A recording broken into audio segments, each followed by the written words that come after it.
tout à fait. Ben, c'est ce que je te Eh bien, dis. notre paracha est la paracha de Vayera, qui est une paracha qui comporte énormément de thèmes très denses et très concentrés.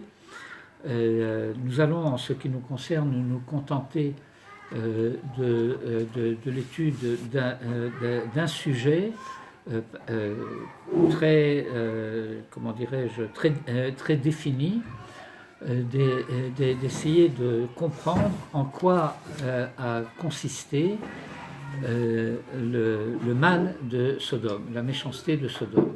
Nous allons étudier cela à travers deux sources, une qui est celle des Pirkei Avot et une qui est celle d'un passage du Talmud dans la Gemara de Sanhedrin. Mais avant cela,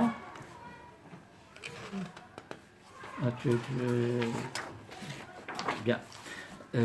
Avant cela, nous allons dans le texte du Chumash lui-même dire quelques mots du début de la paracha, parce que au moins un aspect de ce que je voudrais expliquer va apparaître au début de la paracha. Et donc, je rappelle simplement que dans cette paracha, nous sommes au lendemain de la Brit Mila, de la circoncision d'Abraham. Et la Torah commence par raconter que Dieu apparaît à Abraham. Notre sujet, ce n'est pas de comprendre qu'est-ce que ça veut dire que Dieu apparaisse, puisqu'il n'y a pas d'image. Mais ça, c'est un sujet pour lui-même. De toute façon, je lis le texte de la paracha. Vayera Elav Hachem de Eloné Mamré, et lui apparut Hachem de Eloné Mamré dans les plaines de Mamré. Vehu Yoshev, et lui était assis, Petach HaOhel, à l'entrée de la tente, que Chom Hayom, dans la chaleur du jour. Et on lit, et on a lu, on ne se rend pas compte de ce qu'on a lu. La Torah nous décrit une situation anormale. Dans la chaleur du jour, Abraham aurait dû être à l'ombre de la tente, et pas à l'entrée de la tente.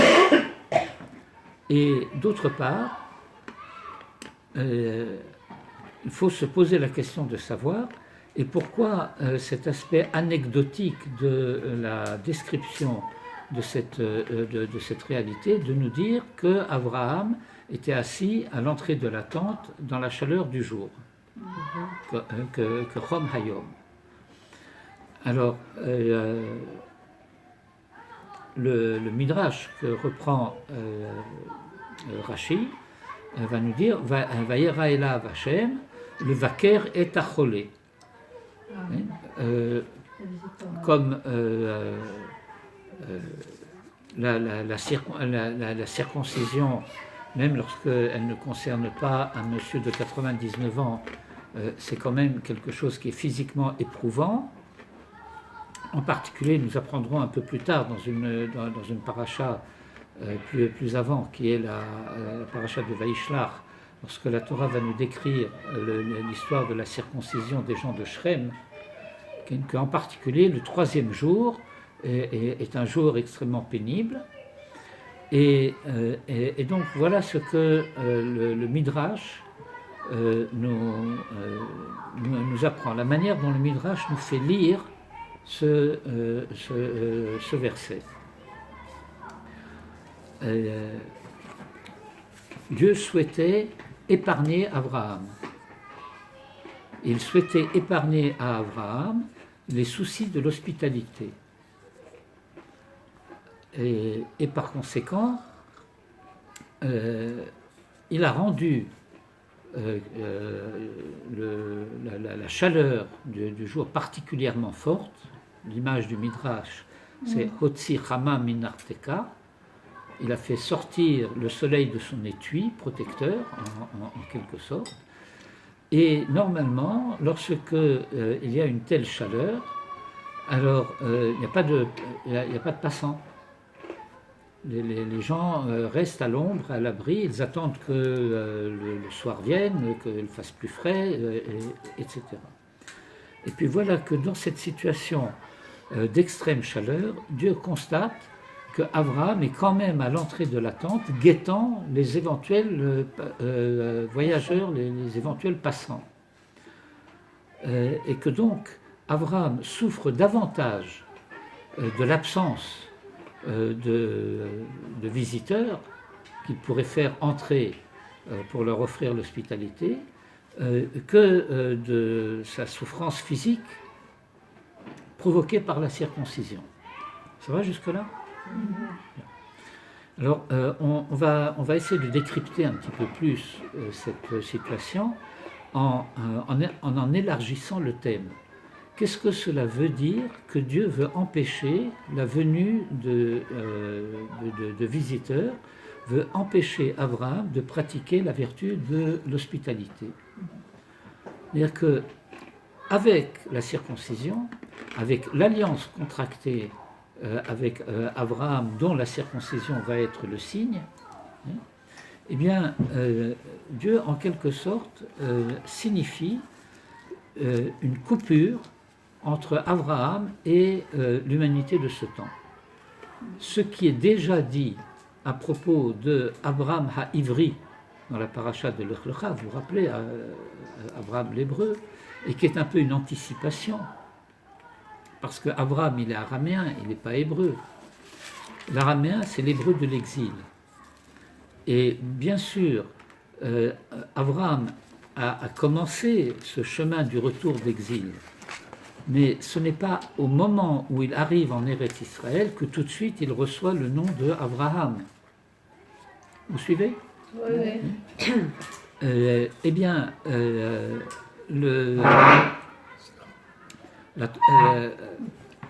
lorsque Abraham reçoit en fin de compte le nom d'Abraham, ça veut dire qu'il est parvenu au terme d'un itinéraire de réhébraïsation qui fait que il a retrouvé l'identité originelle de l'hébraïsme, de l'être hébreu, et que donc, dès lors, Dieu considère que l'histoire de la famille d'Abraham devrait être en quelque sorte en retrait par rapport à l'histoire de ses contemporains. Et voilà que Dieu constate qu'Abraham souffre de cela, qu'en quelque sorte, Abraham refuse cette coupure. Ça va jusque-là ? Et donc,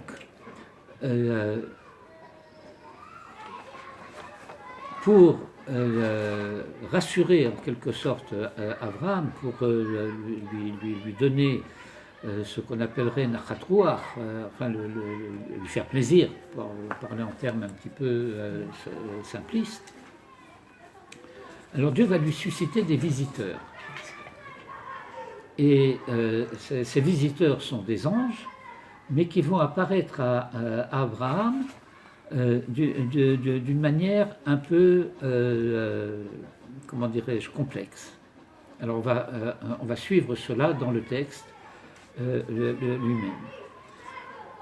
Premier constat, Vehu Yoshev Petach HaOhel Kechom Hayom, le fait qu'il soit assis à l'entrée de la tente, bien que dans la chaleur du jour, cela signifie qu'il guette les visiteurs.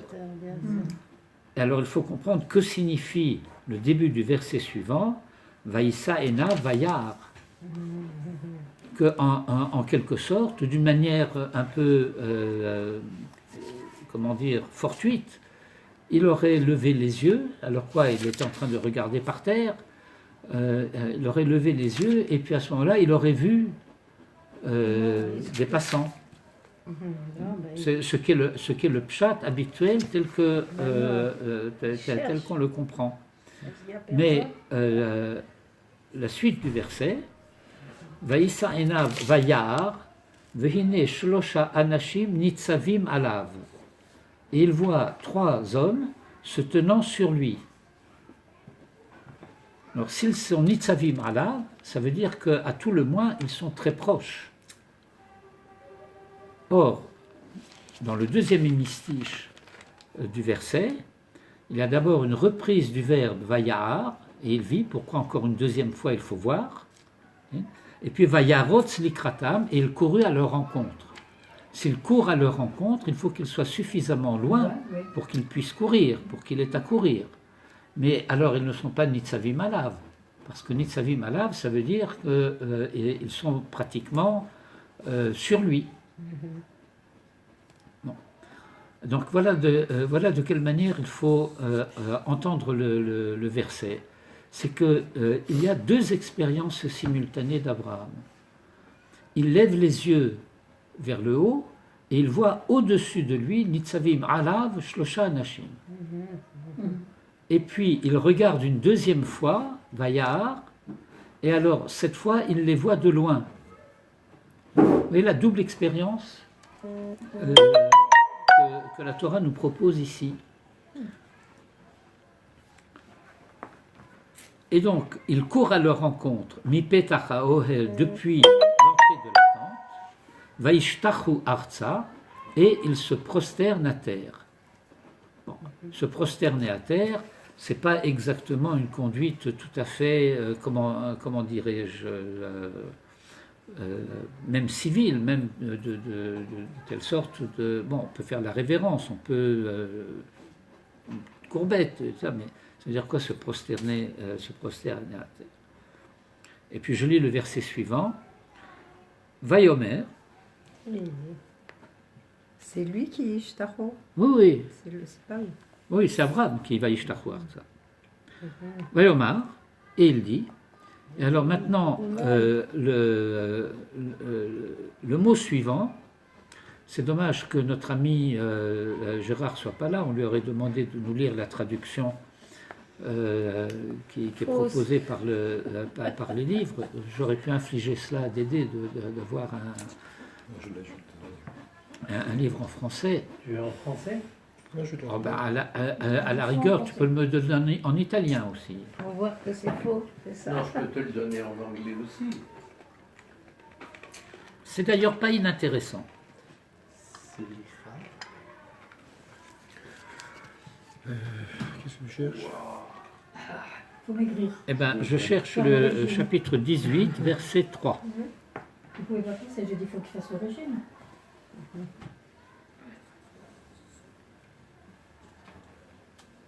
Alors tu le veux en anglais aussi? C'est ça? Oui.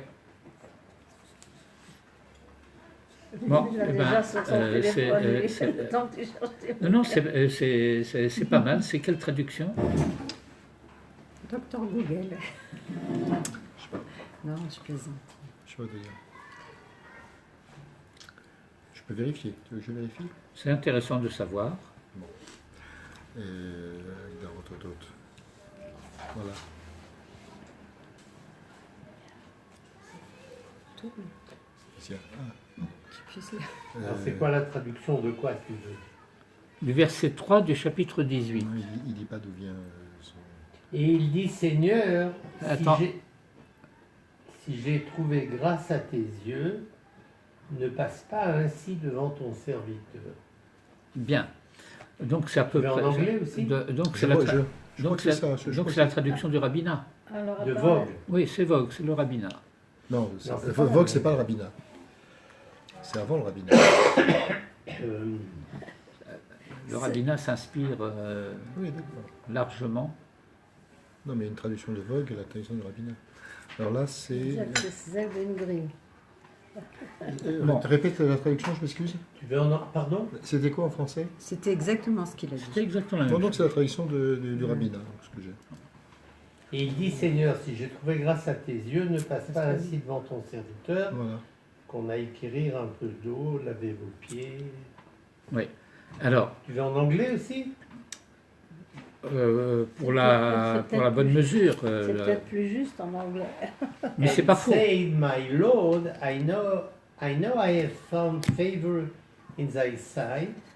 Pass not away, I pray thee, Thee, pray thee. from my servant. From my servant, for thy servant. For thy servant. Ouais. Bien. Écoutez, la traduction n'est pas fausse, mais elle est, comment dirais-je, trompeuse. Quoi? Elle est trompeuse Ouais. parce que le sujet qui reste en quelque sorte dans l'ombre, c'est à qui s'adresse-t-il? À qui s'adresse-t-il? Bien sûr.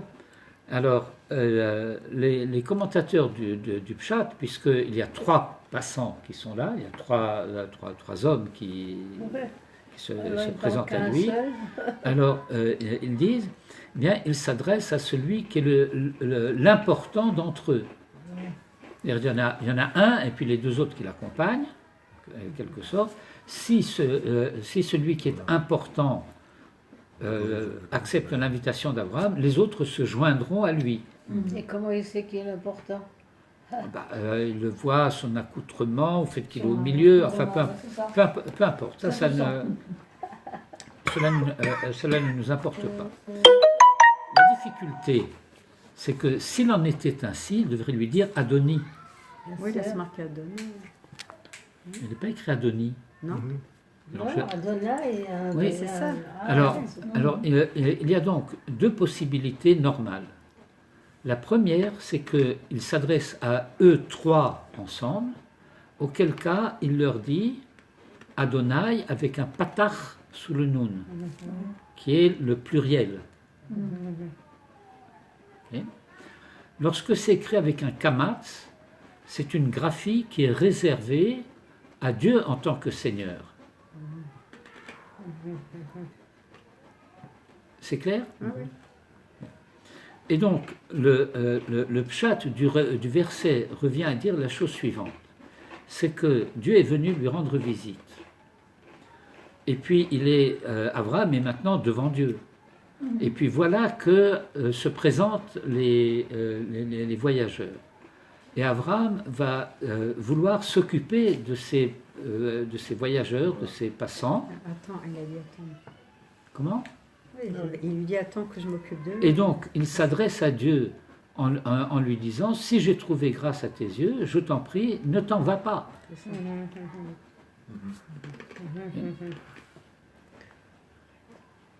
Maïesh.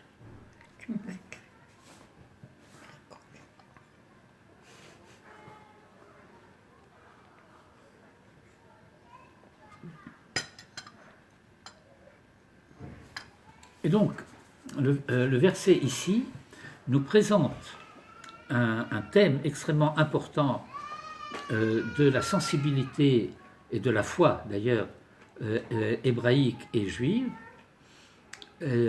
C'est le fait que on ne cesse pas d'être devant Dieu lorsque on s'occupe des besoins d'autrui. Vous comprenez ce point? C'est que Abraham ne veut pas cesser d'être devant Dieu et il ne veut pas cesser de s'occuper d'autrui. Il faut concilier les 2 exigences. Et par conséquent, Abraham assume, si je puis dire, et ici dans cet épisode, nous n'allons pas l'analyser plus avant, parce que c'est surtout cet aspect-là des choses que je voulais commencer par mettre en lumière, mettre un peu plus en évidence, ce fait que Abraham a atteint un des objectifs de son programme, si je puis dire, de son projet d'identité. Il n'est pas encore arrivé au terme de cette démarche, ça sera à la fin de la paracha, lorsqu'il sera arrivé au Har HaMoriah. Je vous indiquerai simplement de manière très furtive le pshat du début de la paracha de la semaine dernière. Vous rappelez qu'à la fin de la paracha de Noach, à l'initiative d'Abraham, toute la famille était partie pour venir en Eretz Canaan, ils sont arrivés jusqu'à Haran, ils se sont arrêtés. Et après, au début de la paracha de Lech Lecha, il nous est dit Lech Lecha me'artzecha me'molatecha ve'tavecha el ha'aretz asher areka. Bon. Or, Abraham va se mettre en route pour venir en Eretz Canaan, et il va arriver en Eretz Canaan. Il y a deux versets en parallèle, un à la fin de Parashat Noach, un au début de Parashat Lech Lecha. Vayetzu itam lalechet arza Canaan, vayavo at Haran vayeshu sham. Et le deuxième, Vayetzu ito lalechet arza Canaan, vayavo arza Canaan.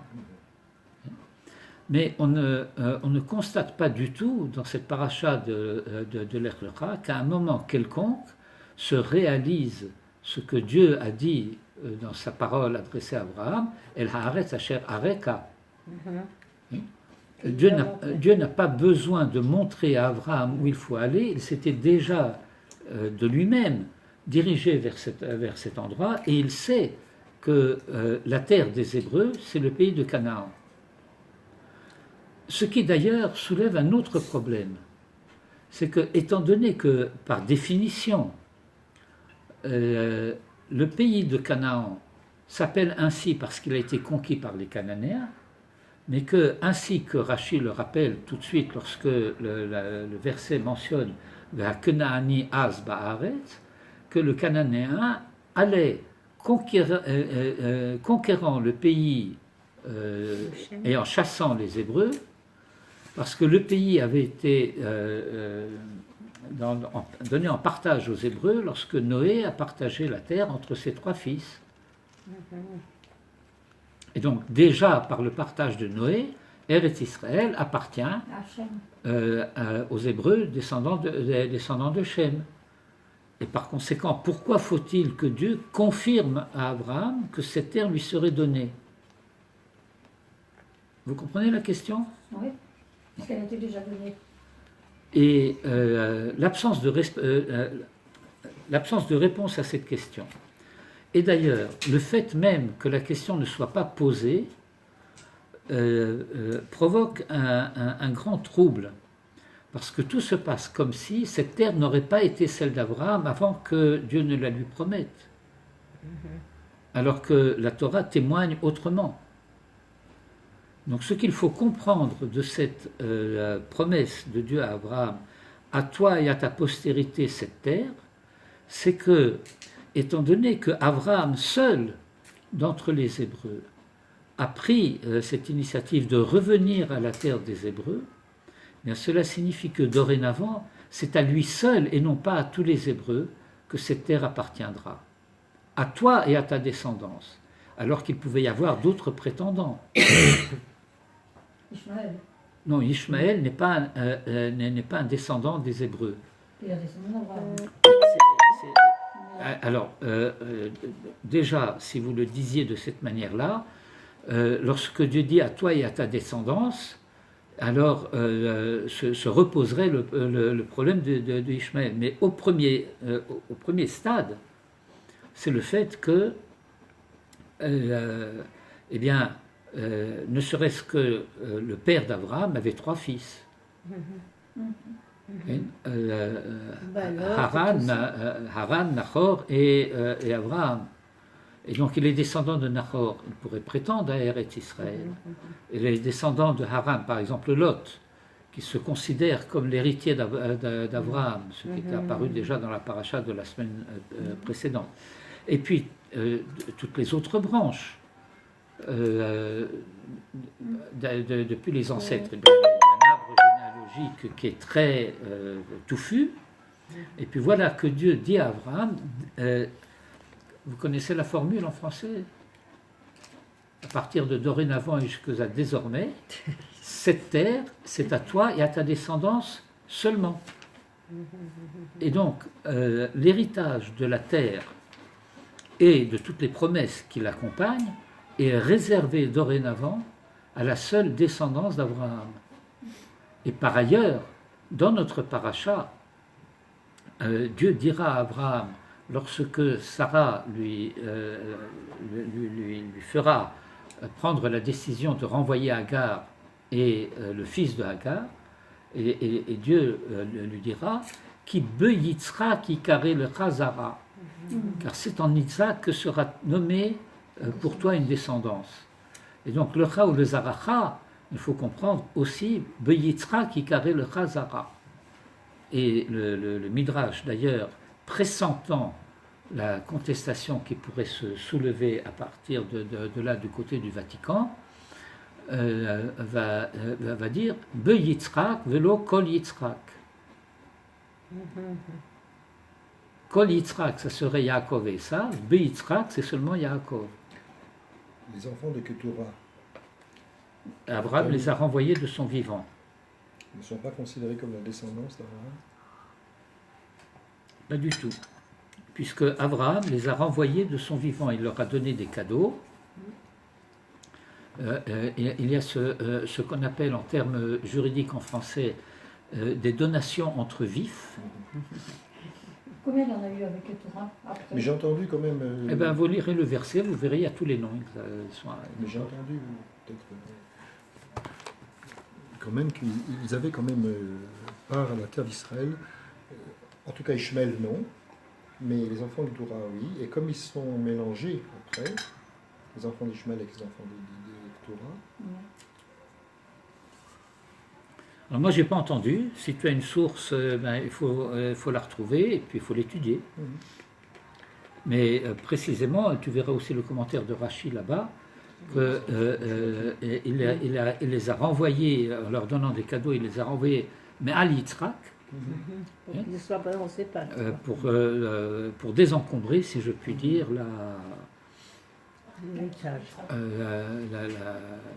le paysage par rapport à Isaac. Et donc, ceci est le premier point.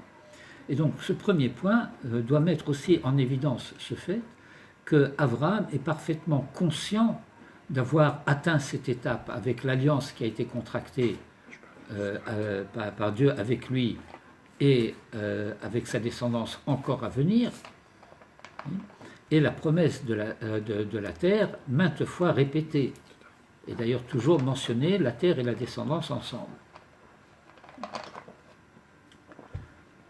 Là-dessus va avoir lieu l'épisode de ce que nous appellerions par une espèce de coquetterie l'annonce faite à Sarah, et à Abraham d'ailleurs, le fait que cette promesse qui était restée en quelque sorte une promesse très vague, très générale, tu auras un fils, bien maintenant elle se précise l'année prochaine. L'année prochaine, à cette même époque, l'année prochaine, Sarah un fils, ou le Sarah Ben. Bon. Je laisse de côté le thème qu'il faudrait étudier pour lui-même, du rire d'Abraham la semaine dernière, du rire de Sarah cette semaine, du rire de Sarah à la naissance d'Isaac, lorsqu'elle dit « Tzchok asali Elohim, kol hashomea yisachakli ». Tout ça, c'est un thème très, très riche. Et on apprend, Manitou le mentionnait aussi, derrière Hagav, qu'il y a 7 sortes de rires différents. Et que le rire d'Abraham n'est pas le même que... pardon, je recommence ma phrase. Le rire de Sarah n'est pas le même que le rire d'Abraham. Le rire de Ishmaël n'est pas le même rire que celui de Yitzhak. Le rire de Yitzhak, la semaine prochaine, dans la paracha de Toldot, lorsque Avimelech regardera par la fenêtre où le vilain Metzachek, c'est pas des choses qui se font. L'indiscrétion. Il voit Yitzhak Metzachek. Je me souviens à chaque fois que j'évoque ce sujet d'un film que j'ai vu dans les années 60. C'est pas récent, c'est un film assez extraordinaire sur les Esquimaux. Je ne sais plus comment ça s'appelle, les dents de quelque chose, pas les dents de la mer. Et ce qui m'avait extrêmement frappé, c'est que dans ce film, il y a un couple d'Esquimaux qui se retrouve seul, qui se débrouille, lui et elle. Alors, elle met au monde une fille, et puis ils sont horrifiés, elle n'a pas de dents. Alors lui, il dit que il faut la mettre dans la glace, puisqu'elle n'a pas de dents. On dit non, je vais prier, elle aura des dents. Donc vous voyez un peu comment les choses s'organisent du point de vue des croyances, etc. Puis là-dessus, ils reçoivent la visite d'un missionnaire catholique. Alors ils le reçoivent avec toute l'hospitalité inuite, et pas inouïe. Et à ce moment-là, l'hospitalité esquimau va jusqu'à lui offrir de rire avec sa femme. Ouais. C'est comme ça chez les Esquimaux, j'avais vu. Oui, mais c'est l'expression rire. Il propose de rire avec sa femme. Et donc, je veux dire que cette formule. Ça t'a fait comprendre. Mais d'accord, mais donc lorsque la Torah dit Metzachek im Yitzhak, c'est pas neutre. Enfin, c'est le fait qu'on retrouve cette même formule dans un paysage assez différent de celui du pays de Canaan. C'est quand même assez extraordinaire. Je referme cette parenthèse. Et donc, je passe sur ce thème des différents rires et de l'annonce faite à Sarah, et à la suite de quoi la Torah nous raconte que 2 des 3 personnages qui sont venus rendre visite à Abraham vont continuer leur chemin jusqu'à Sodome. Alors, ils sont venus à 3 chez Abraham. Il y en a un qui est Raphaël, qui est venu pour guérir le malade. Il y en a un qui est Michaël, qui est venu pour annoncer la naissance d'Isaac. Et puis le 3e, il les accompagne parce qu'ils sont ils marchent dans la même direction. Il y en a 2 qui vont continuer. Il y a Raphaël qui va continuer pour sauver Lot et sa famille. Et Gabriel qui va continuer pour renverser la Hafor, dans le texte de la Torah, de renverser Lot et les 5 villes du Kikar. Renverser Sodome.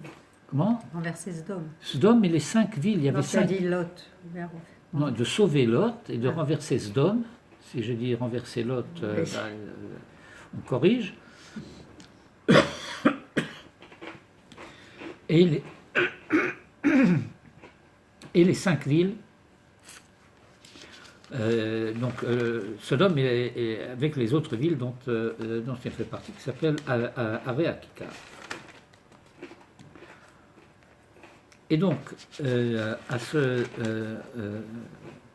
moment-là, nous avons un verset. À partir de là, vous avez la référence dans les pages que je vous ai distribuées. Donc, verset 16, Vayakumu misham ha'anashim, verset 16 du chapitre 18, Vayakumu misham ha'anashim, et les hommes se levèrent de là-bas, Vayashkifu alpene Sodome, et ils se tournèrent du côté en direction de Sodome, Avraham, et Avraham, Holer imam le Shalecham, va avec eux pour les accompagner. Le Shaleach peut signifier non pas envoyer, renvoyer, mais accompagner. verset 17, et nous avons maintenant une espèce d'aparté de Dieu qui parle à haute voix. Oui, c'est un metteur en scène ici, il pourrait nous faire une voix off. Dieu veut nous faire savoir quelque chose, à nous, lecteurs de la Torah. Ce que Dieu dit en quelque sorte, c'est est-il possible que je cache à Abraham ce que je fais, ce que je vais faire? Et Asher ani osé. Amechase ani mais Abraham Asher ani osé. Pourquoi est-ce qu'il ne peut pas? Pourquoi la question en quelque sorte se pose il s'agit de nous faire comprendre que Abraham va devoir être mis au courant de ce que Dieu se propose de faire. Bon, parce qu'Abraham, c'est en quelque sorte son associé, quoi. C'est parce que ce que la Torah nous a enseigné à propos du changement de nom de Abraham, c'est que Abraham était jusqu'à présent père de Aram, Av le Aram. Avec son nom de Abraham, il est devenu Av Laolam Kulo. Autrement dit, il y avait une situation au cours de laquelle Abraham a été, et c'est connu, comme étant l'achèvement de la civilisation araméenne, l'achèvement de la civilisation de Ur en Chaldée. Et la paracha de Lech Lecha nous a décrit la difficulté pour Abraham d'accepter de réaliser ce fait qu'il puisse être, au-delà d'avoir été l'achèvement de la civilisation araméenne des Hébreux de l'exil, le renouveau d'un recommencement de civilisation, le point de départ d'une nouvelle histoire. Et dans ce point de départ de cette nouvelle histoire, l'accession précisément à l'identité Abraham va lui donner une envergure universelle. Et si Abraham a une envergure universelle, alors il porte d'une certaine manière une responsabilité à l'égard de l'universel humain. Et voilà que cette responsabilité d'Abraham pour l'universel humain fait que Abraham, au début de la paracha, nous l'avons vu, a refusé d'être mis à l'écart de l'histoire universelle. Déjà, on peut dire, je ne vais pas trop m'attarder sur ce point, mais déjà, on peut voir que du point de vue du projet de Dieu, l'identité d'Abraham serait davantage de la nature de l'identité Yehuda. B'tzet Israël mi Mitzrayim, Haya Yehuda le Kodsho.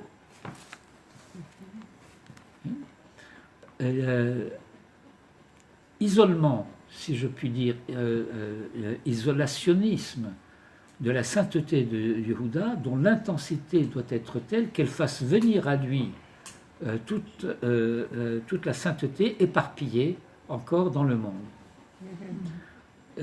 Et puis voilà que Joseph, de son côté, dit non, il faut que nous allions récolter ces étincelles de sainteté, parce qu'il faut en quelque sorte tenter de sauver ceux qui en sont porteurs en même temps que les étincelles elles-mêmes. Donc on voit que le projet de Dieu serait davantage du côté de la stratégie Yehuda, alors qu'Abraham appartient davantage à la stratégie de Joseph. Vous suivez ? Qui est davantage? Abraham appartient davantage à ce que sera la stratégie de Joseph. Tu as dit de Yehuda. Yehuda, c'est la stratégie de Dieu. Tu viens de dire il y a 2 minutes que c'est Yehuda. Non. Alors je reprends. Tu as dit Pas dans le même sens. hein? Alors je reprends. Yehuda le Kodsho. Ça c'est le projet de Dieu. Ah, que le projet de Dieu pour Abraham, de le mettre à l'écart du reste de l'humanité à ce moment-là, et ressemble davantage à ce qui sera dit de Yehuda, qu'au moment de la sortie d'Égypte, Aya Yehuda le Kodsho. Alors que la stratégie de Joseph, qui va s'opposer à ses frères dans cet aspect des choses, consiste à dire, eh bien, il faut aller au sein de l'humanité pour y récolter ces étincelles de sainteté, tout en cherchant à sauver en même temps ceux qui en sont les porteurs. alors, donc ça, c'est le projet d'Abraham. Ça, c'est le projet de Joseph, et il semble qu'Abraham soit plus proche de ce projet-là.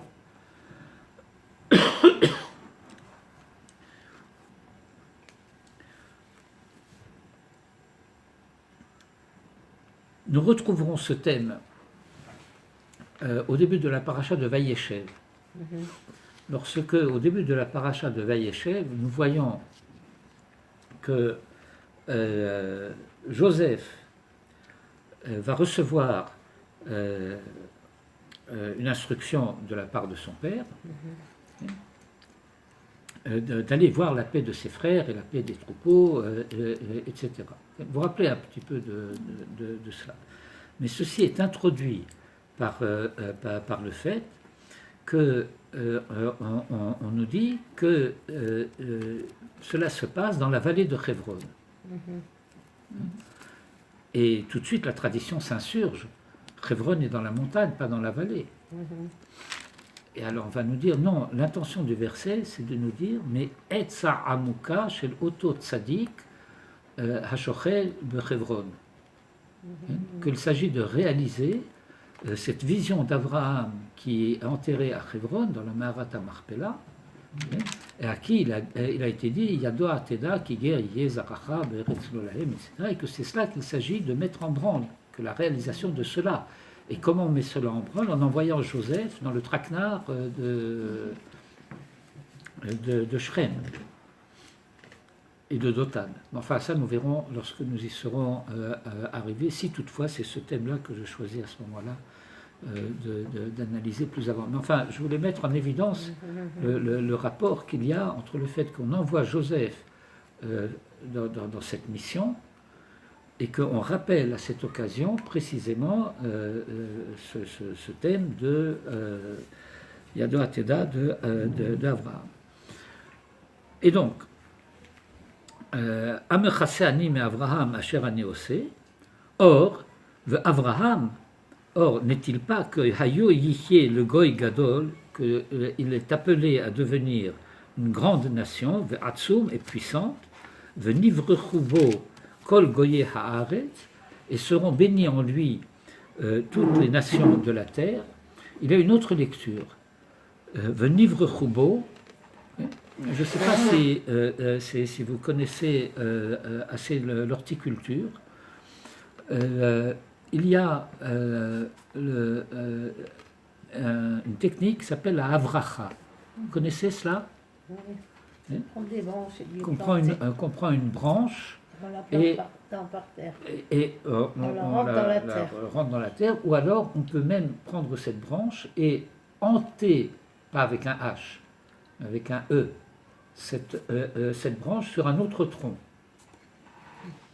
Et ça fait quoi? Bon, alors ici, ce qu'il dit, venivre trouveau comme une espèce de grève. Que le verset dit que toutes les nations de la terre seront embranchées sur Abraham.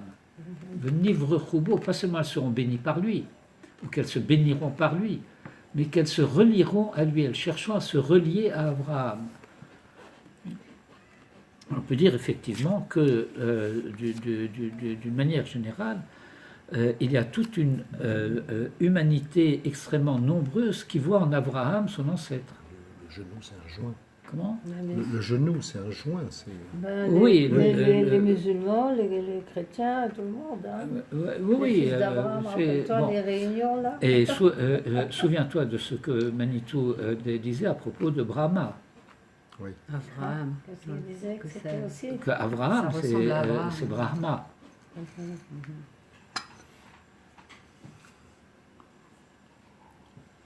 Ça sonne pareil. Qui est darative, parce que je l'ai distingué. Je l'ai distingué, je lui ai donné un enseignement de telle sorte qu'il soit par cet enseignement distingué. Le man asher yetzave et banav et beto acharav, afin que il ordonne ses fils et sa maison après lui, veshamru derech Hashem, et ils préserveront et garderont la voie de Hashem, la asot tzedaka ou mishpat, pour réaliser la justice et le droit, tzedaka ou mishpat. Le man havi Hashem al Avraham et asher diber alav, afin que Hashem amène à Abraham, sur Abraham, à propos d'Abraham, tout ce qu'il a dit à son sujet. Oui. Notre citation principale de ce problème s'arrête là. Oui. J'aurais dû peut-être continuer à donner une suite de la citation, mais vous allez prendre cela au verset 20 du chapitre 18, c'est-à-dire le verset immédiatement suivant, celui-là que je n'ai pas cité, parce que si je le cite, alors il faut que je cite déjà le suivant, et si le suivant, alors il y en a d'Avarsov. On aurait eu tout un bout de la paracha. Non, alors prenez dans le Chumash le verset 20. Vayomer Hashem Zarakat.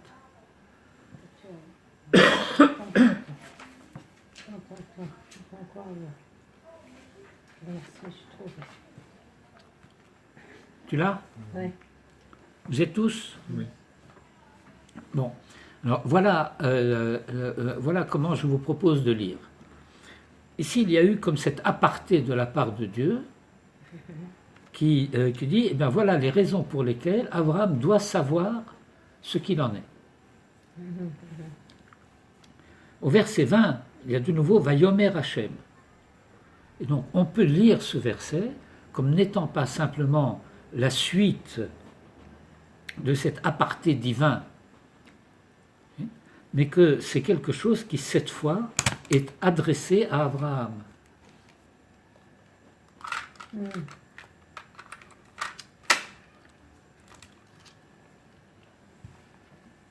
Le fait qu'à partir de ce verset 20, commence à se réaliser ce fait qu'il ne veut pas être caché à Abraham ce qui se fait.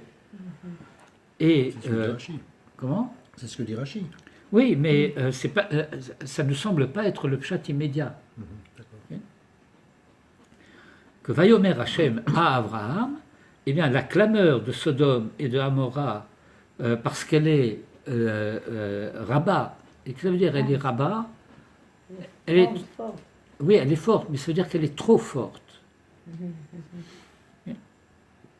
Vechatatam, et leur faute, qui chavda meod, parce qu'elle est devenue trop lourde. Et donc maintenant, cela veut dire, à partir du verset 21, je ne continue pas cette lecture, Erda, il va y avoir un jugement qui va être porté.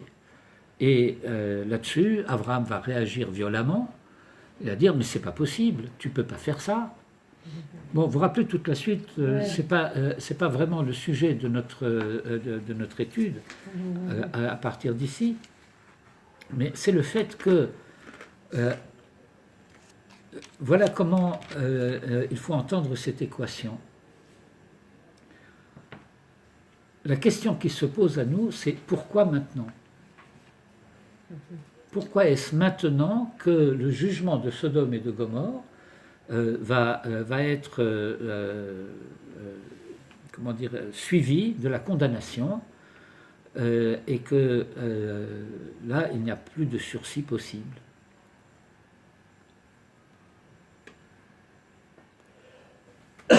Or, nous savons déjà, depuis la paracha de l'Ech Lecha, c'est pourquoi je vous ai mis le verset 10 du chapitre 13, il y a 3 versets là-bas que nous allons lire à partir de la ligne 13. Notez bien, je n'ai pas fait exprès. Hein.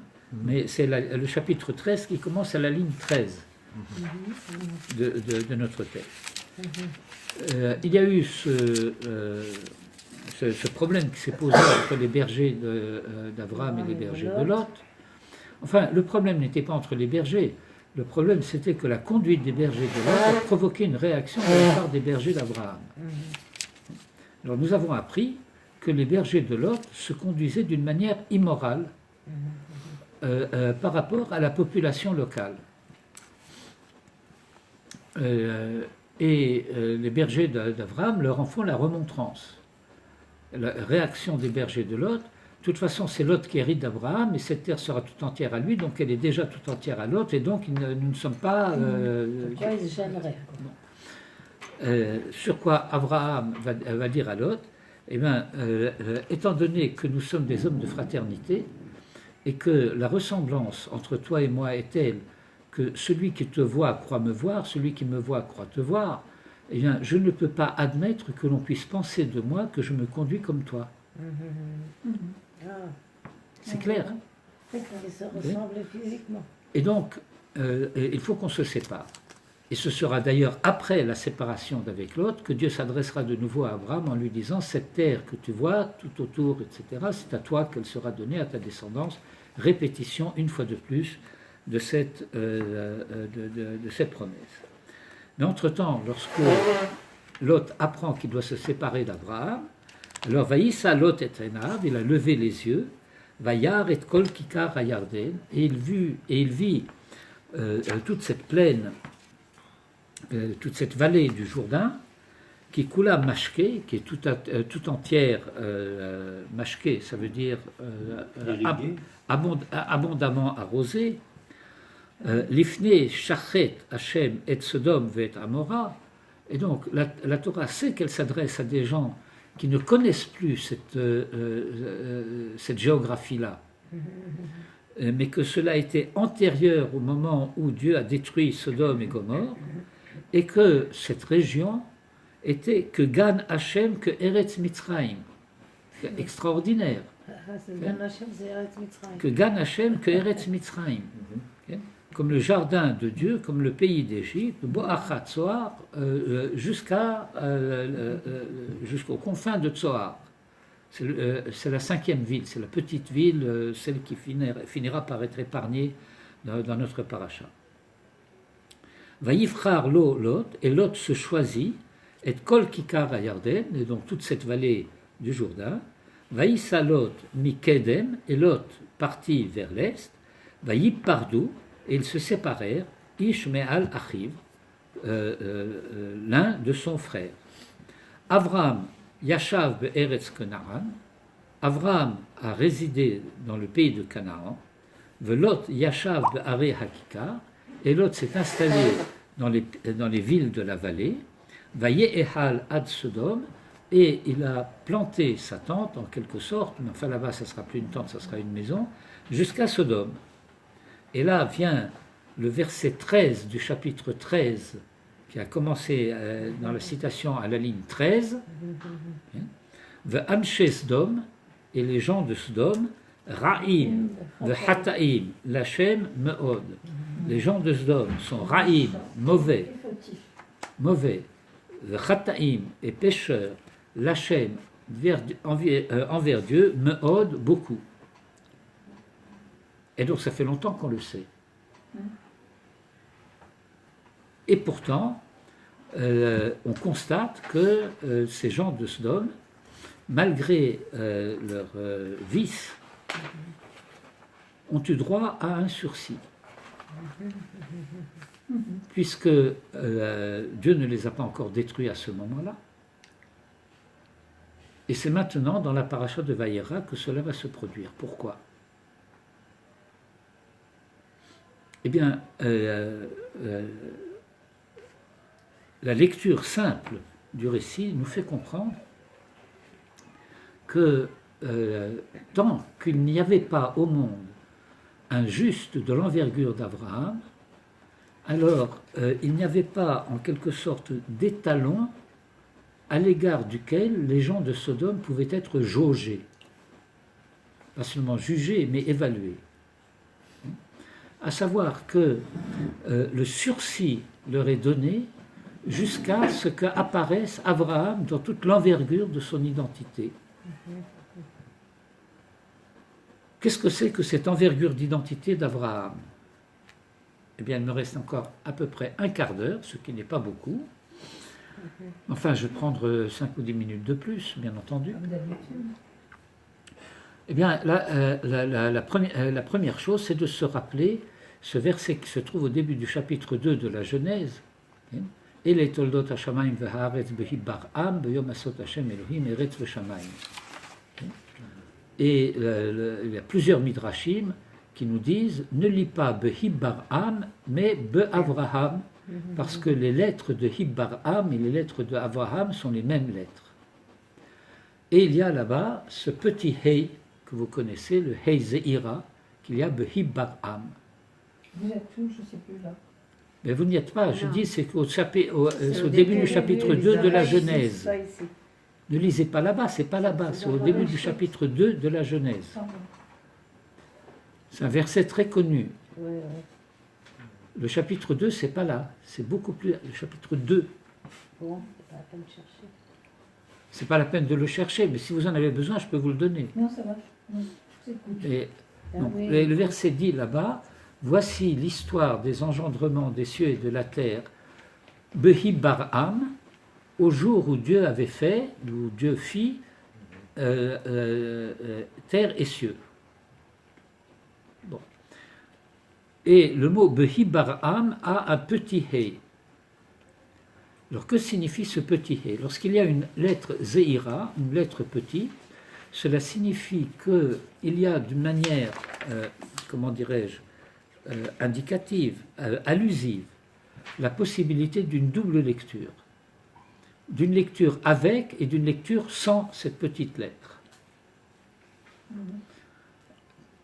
Que devient le mot s'il n'y a pas le Hei? Alors s'il n'y a pas le Hei, il faudrait lire « Et les toldot hashamayim v'haaretz bebor am ». Et s'il est écrit bebor am, qui est le sujet du verbe? C'est Dieu. Voici l'histoire des cieux et de la terre lorsque lui, Dieu, les a créés. Et les cieux et la terre sont objets de cette création. Ça va? Ouais. Mais si on ajoute le Hei et qu'il est écrit Behi Bar'am, ça veut dire que les cieux et la terre deviennent grammaticalement les sujets du verbe. Les cieux et la terre dans le fait de leur création, dans l'événement de leur création. Ça va?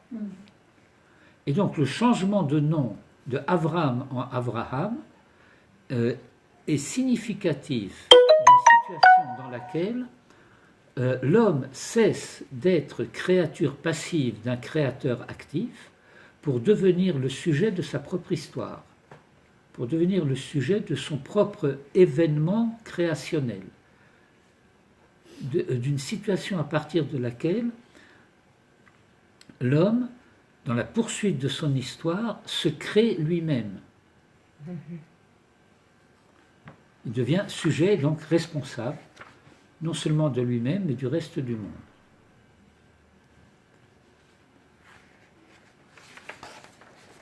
Et donc, lorsque cela se produit, alors toute cette, comment dirais-je, dimension d'humanité qui en était restée au stade antérieur, dans lequel, eh bien, comme on va le voir dans un instant dans la Mishnah des Pirkei Avot, il y avait un état de fait de la créature qui n'est pas sujet de sa propre création, mais qui est l'objet de la création d'un créateur, et qui donc reçoit l'être d'ailleurs et se contente de cet état de fait. Tant que le monde n'a pas réussi à ce que du sein de cette réalité, un Abraham puisse émerger, alors tout se passe comme si Sodome et Gomorrhe ne peuvent pas encore être condamnés. Mais lorsque le tzaddik à la manière d'Abraham apparaît, cela va condamner Sodome. Et étant donné que c'est le fait d'être devenu Abraham qui condamne Sodome, alors Abraham va s'estimer responsable de Sodome et il va intervenir. Je termine cet aspect des choses parce que c'est très important de le comprendre. C'est que ce que Dieu va avoir à lui faire comprendre à Abraham, c'est que bien entendu, la vertu d'Abraham, c'est la vertu de Chesed. Et la vertu de Chesed n'est vertu de Chesed que si elle est totale. Mais maintenant que Abraham est apparu, alors Abraham doit comprendre que la vertu de Chesed, isolée de la vertu de Din, peut être criminelle. Bien sûr. Et que, vous comprenez ce qu'il en est, et qu'en protégeant Sodome, eh bien, Abraham condamne les victimes de Sodome. On ne peut pas faire un parallèle avec Noir qui est aussi dit tzaddik, et c'est à partir de ce moment-là Non, qu'il y a le... pas du tout. Parce que la condamnation de toute cette génération, d'une part, est déjà racontée dans la Torah à la fin de Bereshit, de la paracha de Bereshit, avant qu'on nous parle de Noach, et d'autre part parce que la Gemara, sur la fin de Parashat Noach, qui dit, de la paracha de Bereshit, qui dit Noach matzachen be'enei Hashem, nous enseigne, Noé avait été condamné avec tout le reste de la génération, mais il a été gracié. Gam Noach hayta hagzera, c'est la page 120 de Masechet Sanhedrin. Et là, chez Matzachen, Matzachen, ça ne veut pas dire qu'il a trouvé grâce, comme on dit que Esther a trouvé grâce, ou des jolies formules gentilles comme ça veut dire qu'il a été gracié. Et je vous rappelle la formule très cruelle de Manitou, Noé a trouvé grâce aux yeux de Dieu, mais Dieu, dans les yeux de Noé, n'a rien trouvé, pas même une larme. Et d'ailleurs, il faut se rendre compte de ceci, qui va être repris par la Torah à sa manière lorsqu'elle va dire « El et toldot Noach, Noach », que Noach n'arrive à s'engendrer que lui-même. Il ne peut pas engendrer la suite, il ne peut pas être la source de l'engendrement de la suite de l'histoire. Pourtant, on dit qu'il a été sauvé grâce à Abraham qui va être... Non, mais donc c'est pas son propre mérite à lui. Non, alors voilà ce que dit Rashi là-bas, si vous vous rappelez. Hoil vehiskero siper bishvacho.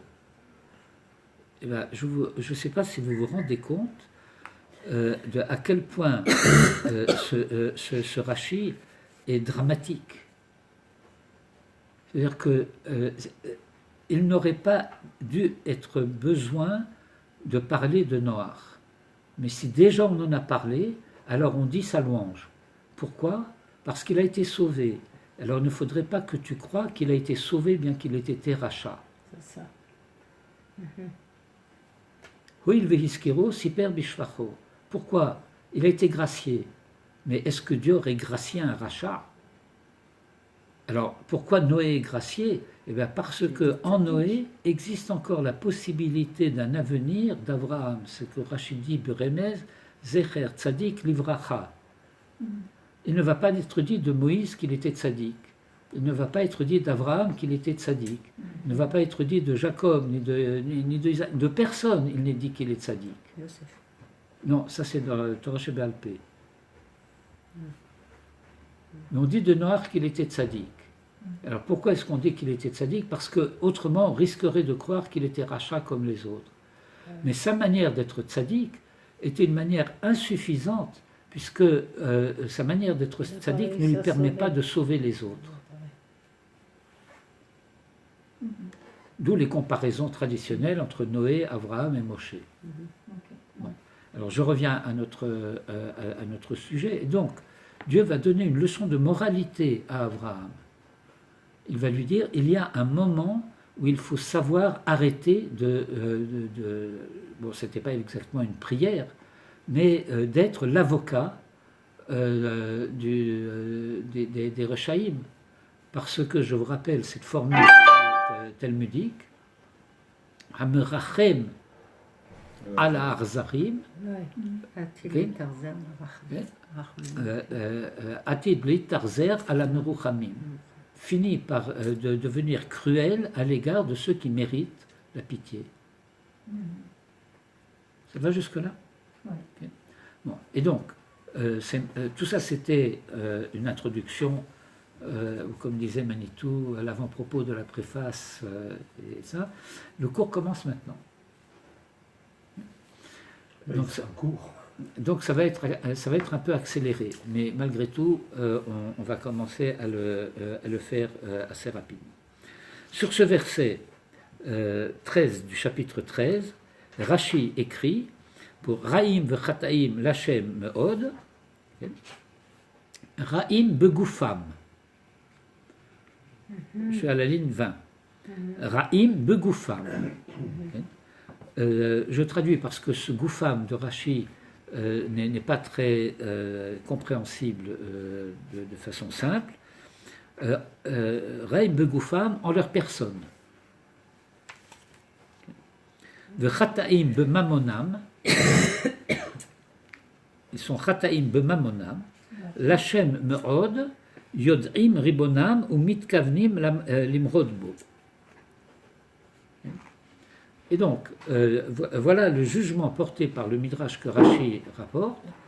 Ils sont mauvais en eux-mêmes, ils ont une conduite pécheresse en leur bien, de mamonam. Okay. Lachem me'od, eh bien, s'ils sont mauvais et chataïm lachem, eh bien, si la Torah le dit, du moins de cette manière, cela veut dire que ce ne sont pas de simples païens. Ils savent par rapport à qui ils sont raïm v'chataïm. Vous rappelez le mot de M. Gordin que Manitou rappelait très souvent, que l'athée de nos jours, disait M. Gordin en son temps, c'était dans les années 46-47, n'est pas celui qui ne croit pas en Dieu, c'est celui qui ne croit pas au mal. Celui qui fait semblant que le mal n'est pas vraiment mal. Mais ça veut dire que le méchant, si j'ose dire, c'est déjà dit de Nimrod, qu'il s'appelle Nimrod parce qu'il se révolte contre Dieu, mais il ne se révolte pas contre Dieu en niant son existence, en disant je ne veux pas de toi, je te connais, je sais qui tu es. Mais les gens de Sodome aussi savent devant qui ils se révoltent et contre qui ils se révoltent. Comment peuvent-ils croire qu'ils peuvent se révolter contre celui qui, etc. Ça, c'est une autre histoire. Ça fait partie déjà de la manière païenne de croire. La manière païenne de croire qui sera celle de Bilram. Vous vous rappelez de Bilram? Lorsque Dieu apparaît en rêve à Bilram et lui demande qui sont ces hommes qui sont venus te voir, alors Bilham se dit mais s'il me pose la question c'est qu'il ne sait pas tout. Vous comprenez bon. Alors le Midrash explique Dieu s'est adressé de cette manière à Bilham, la tête l'opitronpé. Pour avoir une entrée en matière, pour permettre à Bilham de s'expliquer, de se justifier, etc. Voilà, Bilham en tire quelle conclusion? Il ne sait pas tout. Je peux le tromper. Comme on dirait en hébreu, okay, au lieu de l'aravod auto, l'aravod alav. Bon. Et donc voilà, première couche de lecture que je voudrais vous proposer, c'est une Mishnah des Pirkei Avot qui se trouve au Mishnah 10 du chapitre 5 des Pirkei Avot. Tu as la... Arba midot ba'adam. Ligne 24. Arba midot ba'adam. Il y a 4 manières d'être chez l'homme. 4 manières d'être chez l'homme par rapport au bien. Au bien A-U-X-B-I-E-N-S. Okay? Mammon. Okay? Ha-omer sheli sheli, veshelach shelach. Celui qui dit ce qui est à moi, et ce qui est à toi est à toi. Okay? Zo mida benonit, ça c'est la voie moyenne. Veyesh omrim zo mida tzedom. Alors, vous voyez, on passe de la mida benonit à mida tzedom. C'est ça que nous allons, en 3 mots, essayer de réfléchir d'abord sur ce point-là. Et puis ensuite, on dit sheli shelach veshelach sheli. Ce qui est à moi est à toi, et ce qui est à toi est à moi. Am haaretz, c'est un ignorant. Sheli shelach veshelach shelach, chassid. Okay. Celui qui dit ce qui est à moi est à toi et ce qui est à toi est à toi, c'est un chassid. C'est même pas un tzaddik, c'est plus que ça. C'est un chassid. Et sheli sheli veshelach sheli, ce qui est à moi et ce qui est à toi est à moi aussi, racha. Eh bien, on ne nous dit pas dans cette Mishnah que c'était cette 4e attitude qui était celle de Sdom. Mais ça va de soi. Ben non, puisqu'on nous dit que la mida de Sdom, c'était ce qui est par ailleurs désigné par certains comme la mida bénonite, sheli sheli, shelach shelach. Chacun chez soi et les vaches seront bien gardées. On ne s'occupe pas de l'autre. Voilà. Et donc, voilà ce qu'il faut comprendre. Qu'est-ce qui se passe entre Ha-Omer, Sheli Sheli, Zomida Benonit et le Veyesh Omrim? Vous comprenez la question? Le Yesh Omrim, en quelque sorte, apparaît, le fait que cela se dévoile être la Mida de Sodome, apparaît à partir du moment où Avram est devenu Avraham. À partir du moment où l'homme est capable de prise de responsabilité à l'égard de l'histoire, alors cette manière de dire à moi, à toi, ce n'est plus quelque chose qui est admissible. Il n'est plus admissible que chacun ne s'occupe que de soi. Or, la Mida de Sodome, c'était précisément cela. C'est-à-dire que la loi de Sodome interdisait l'hospitalité. La loi de Sodome interdisait la tzedaka. Pourquoi? Parce que hospitalité, tzedaka et tout ce qui va avec contrevient à sheli, sheli, shelach, shelach. Ce qui est à moi, et je n'ai pas à t'en faire partager quoi que ce soit. Et si je t'en fais partager, alors je transgresse la loi de Sodome. Et shelach, shelach, mais moi je ne veux rien te prendre de droit de ce qui t'appartient. D'où ce midrash que lorsque un marchand de grains venait à Sodome, alors chacun de Sodome prenait un épi. Et prendre un épi, ce n'est pas du vol. On ne vole pas à Sodome. Mais à la fin, il se retrouvait sans rien. Et il n'avait pas de recours. Vous comprenez? Bon. Alors, voilà ce que dit la Mishnah à propos de cette double aspect, Mida Benonite, jusqu'à un certain point, et puis à partir d'un certain seuil, Mida Tzedom. Et on tourne la page. En tournant la page, on va sauter tout le commentaire du Maharal sur cette Mishnah de Pirkei Avot, commentaire du Maharal dont j'ai isolé seulement le milieu, qui parle de Mida Benonite et de Mida Tzedom. Mais on ne va pas le lire parce qu'on n'a pas le temps. Je veux en tout cas lire la Gemara. C'est une Gemara qui se trouve dans le traité de Sanhedrin, à la page 109a. Cette Gemara va relire le verset qui concerne le mal, la méchanceté, si vous voulez, de Sodome. C'est-à-dire que mon sujet, comme je l'ai annoncé au début du cours, consiste à comprendre ce qui finalement conduit à la nécessité de détruire cette dimension de mal qui est présente dans le monde avec Sodome et Gomorrhe et les villes de la région. Amar Rabbi Yehuda.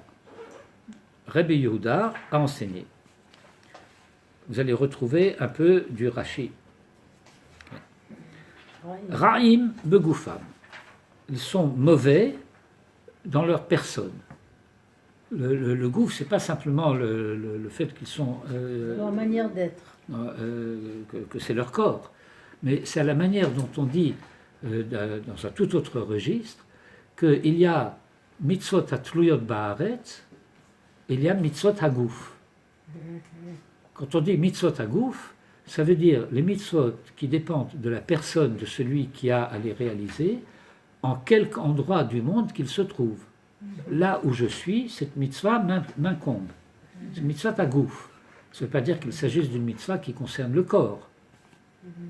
Vous comprenez, la dimension gouf ici est anthropologiquement beaucoup plus vaste. V'chataim b'mamonam. Alors, qu'est-ce que ça veut dire Raïm begoufam? La Gemara va nous donner un exemple. Raïm begoufam dirtiv. Ils sont mauvais en leur personne parce qu'il est écrit, c'est la scène de Joseph chez la femme de Poutifar. Okay. Et lorsque elle l'invite, comme vous le savez, il lui répond, mais c'est pas possible. Et comment ferais-je ce grand mal, hara'a, et donc ra'im, c'est ceux qui font ce mal, okay. Et par ailleurs, v'chatati Elohim. Et je fauterai de plus à l'égard de Dieu. V'chataim b'mamonam, dirtiv, v'haya b'cha chet. De quoi s'agit-il? Dans Sefer Devarim, on nous donne un certain nombre de mitzvot concernant la tzedaka et matnot aneim. Et le maaser, enfin un certain nombre de prélèvements que chacun devait faire pour les pauvres. Et voilà que la Torah décrit une situation où quelqu'un refuse de prélever ses dons pour les donner aux pauvres, et le pauvre va crier, va se plaindre, et le verset conclut, et si tu te conduis de cette manière, v'haya b'cha chet, et il y aura en toi faute. Donc rataim, c'est b'mamonam. Dans leur b'mamonam, comme on a vu tout à l'heure, dans la Mishnah des Pirkei Avot, sheli, shelar, que je refuse de donner la tzedaka. L'Hashem, dit la Gemara, zo birkat Hashem. Ça, c'est Chilul Hashem, maudire Dieu. Me'od, beaucoup, chez Mitkavnim v'chotim. Et tout cela, c'est la lecture de Rabbi Yehuda. Ça veut dire que leur faute n'est pas shgaga, c'est intentionnel. C'est intentionnellement qu'ils se conduisent de cette manière. Le matnita tana. Mais nous avons un enseignement de la Baraita, de la Mishnah, qui dit autrement. Ra'im b'mamonam, mauvais dans leur conduite financière, v'chataim begoufam. Vous voyez l'inverse, très exactement. Ra'im b'mamonam dirtiv v'ra'a enecha b'achicha ha'evion, et que ton œil soit mauvais. Ra'a enecha, ça veut dire que tu te conduises d'une manière mesquine, égoïste. Ra'a enecha.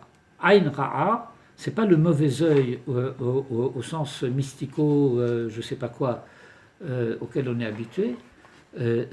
C'est le fait de refuser que l'autre ait du bien. Une attitude mesquine, jalouse. Bon. V'chataim begoufam dirtiv, v'chatati l'Elohim, la fin du verset de tout à l'heure de Joseph.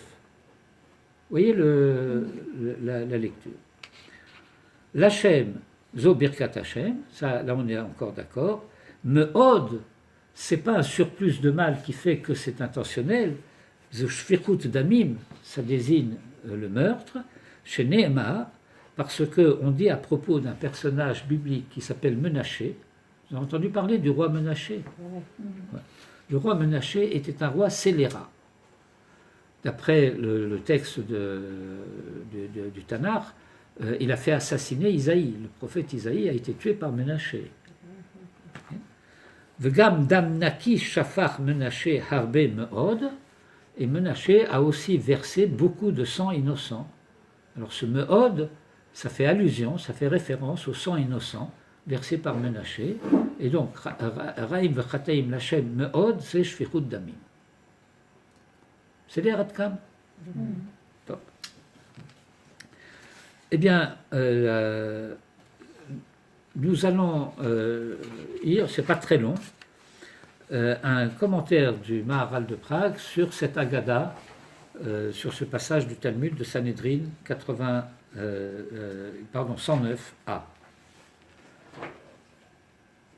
Da, c'est la ligne 27. Da, qui Lachon Ra, c'est pas Lachon Ra, c'est Lachon Ra. Le mot, l'expression Ra de la Torah, ça désigne une situation Kacher ou Ra be'atzmo.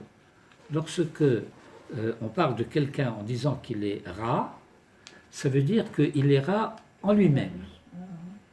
Oui, c'est les rats. Ouais, voilà. Et puis quand il s'en amuse, c'est le riz.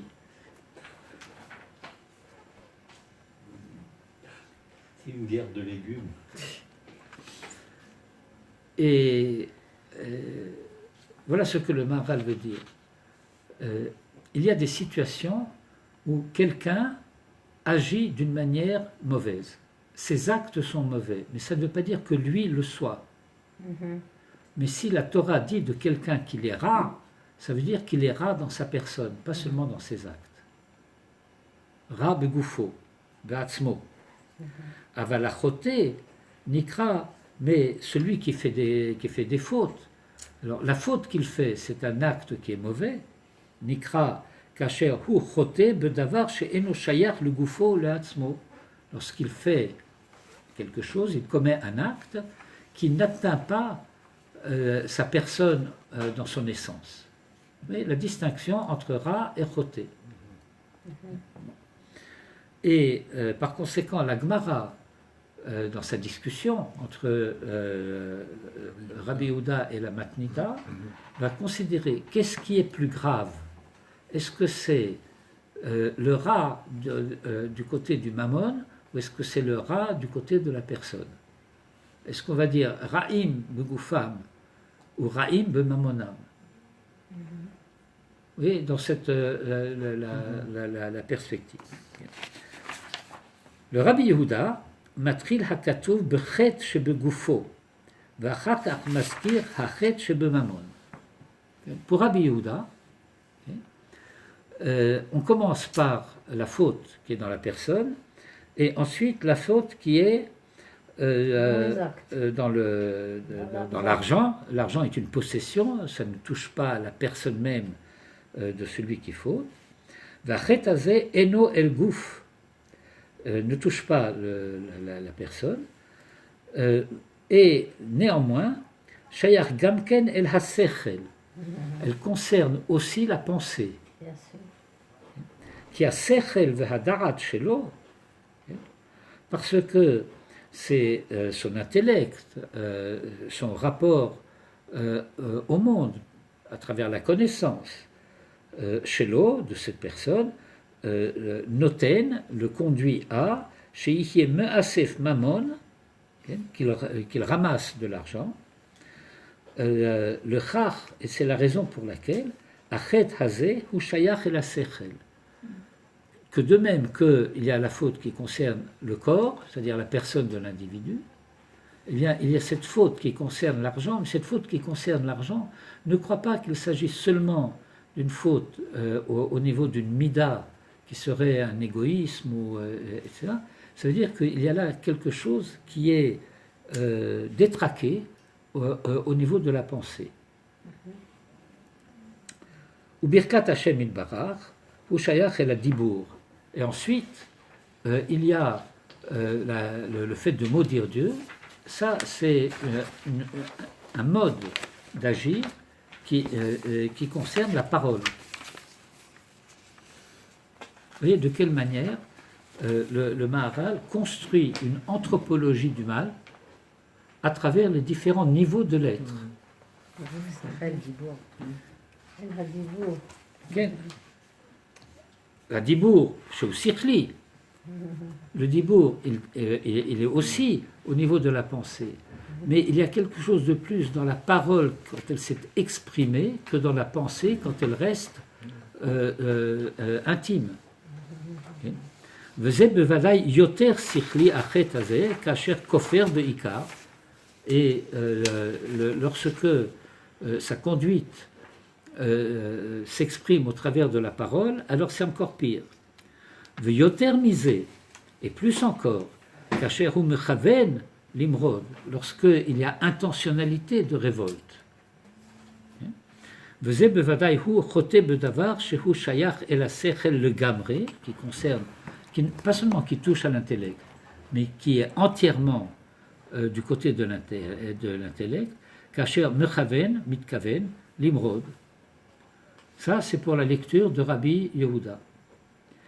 La difficulté ici consiste à dire la chose suivante, c'est que il y a une gradation, et que dans cette gradation, il apparaîtrait chez Rabbi Yehuda que la faute au niveau de la personne soit moins grave que la faute au niveau de l'acte de la possession de l'argent, qui est moins grave que lorsque cela touche aussi à l'intellect, qui est moins grave lorsque cela atteint la parole, qui est moins grave lorsque lorsque l'intentionnalité aussi est clairement impliquée. Vous voyez la gradation qui est indiquée. והברייתא כחשיב החטאים ומתחיל בחטא כאשר הוא פועל דבר הוא רע. Alors que la Baraïta, elle envisage la gradation d'un autre côté. Elle commence par la faute. Lorsque hu poel davar hu ra, lorsque l'acte commis est mauvais. Le chach matril kasher hu ra b'mamon shelo. Et donc il commence par la conduite qui est mauvaise au niveau de l'argent. Pourquoi précisément au niveau de l'argent? Parce que c'est très exactement le niveau où la dimension sociale est directement impliquée. C'est clair. Qui kasher hu ra b'mamon, lorsqu'il est mauvais dans sa gestion de l'argent, afalgav shasa davar ra, bien qu'il ait fait quelque chose de mal, mikol makom en ze rak le mamon she'eno ikar. Cela ne touche que la dimension sociale, comme je dis il y a un instant, et cela veut dire que cela ne met pas nécessairement en cause la dimension morale de la personne.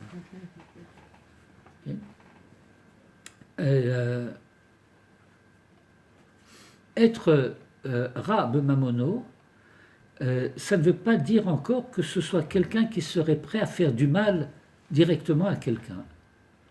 Mais il ne lui fait pas le bien. Mais indirectement, il peut lui faire du mal. Non, mais c'est pourquoi la Torah le condamne.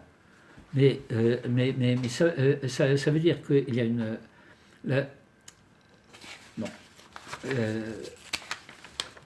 Si on étudie plus en approfondissant davantage, on va montrer, on va voir de quelle manière la Torah va considérer cette faute comme extrêmement grave, parce que d'abord il a commis une faute qui est une transgression d'une mitzvah de Horaïta, c'est une mitzvah de la Torah qu'il a transgressée. Mais on va mettre en évidence cela, que tu crois seulement qu'il ne lui a pas donné, mais ce qu'il ne lui a pas donné, c'est quelque chose que la Torah lui avait acquis. La Torah avait donné à ce pauvre cette part de l'argent du riche. Et lorsque le riche refuse de faire le transfert, si je puis dire, de fonds correspondants, eh bien, il le vole. Vous comprenez cette chose-là.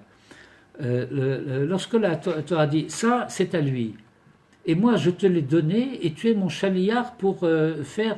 Bon. Et alors, tu le voles lui, tu me voles moi parce que tu ne fais pas la shlichut dont tu as été chargé.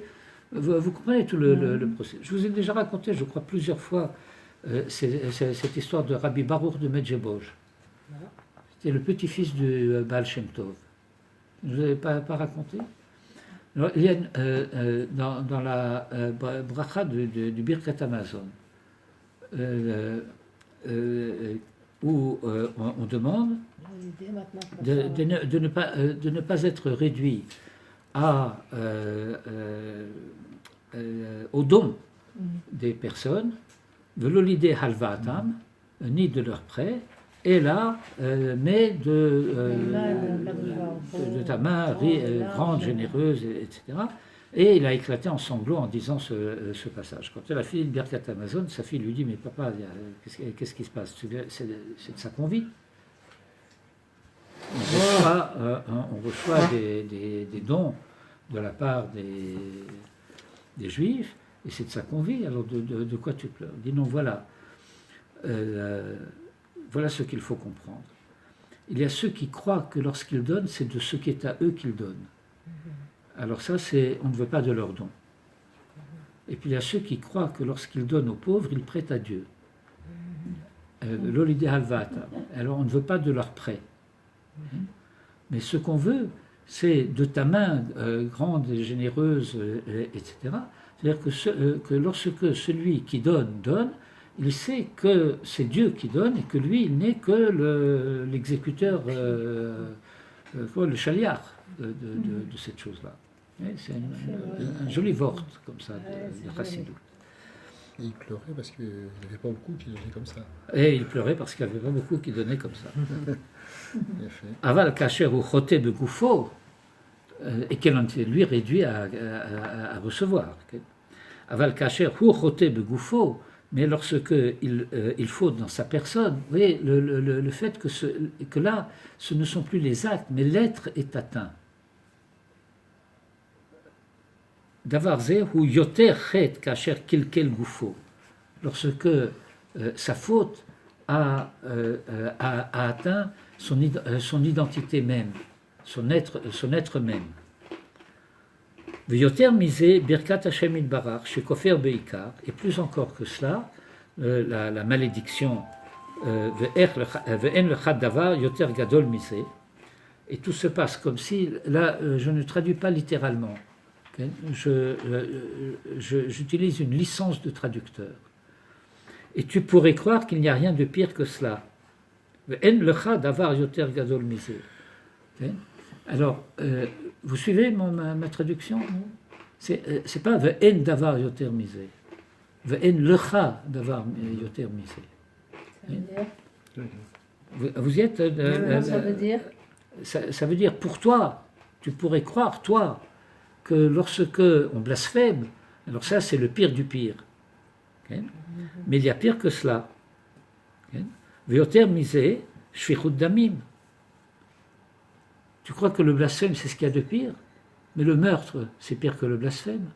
Ve'yoter misé, shfichut dam, ki birkat Hashem yitbarach afal gav shehu kofer be'ikar mesalek atzmo min ha'ikar, mikol makom, ma yifal bo yitbarach. Le blasphème, c'est très grave pour l'homme qui a commis le blasphème, mais en quoi ça touche Dieu? Ça lui fait rien à Dieu. Mais lorsque celui-là, il tue quelqu'un, celui qu'il tue, ça lui fait quelque chose à celui qui l'a tué. Aval chet shfichut damim, sheshofech adam, me'abed hanefesh, davar ze yoter, ça c'est pire que le blasphème. D'hainu, l'inyan hachet shekilkel et ha'olam, kasher hu me'abed le gamre et hanefesh min ha'olam. Lorsqu'il a blasphémé, eh bien, c'est quelque chose qui ne le concerne que lui. Et lui, il va en porter les conséquences. Mais qu'est-ce que ce blasphème produit dans la réalité du monde? Strictement rien. Mais lorsqu'il a tué quelqu'un, alors là, il a commis quelque chose qui est destructeur du monde. d'une partie du monde qui a été détruite.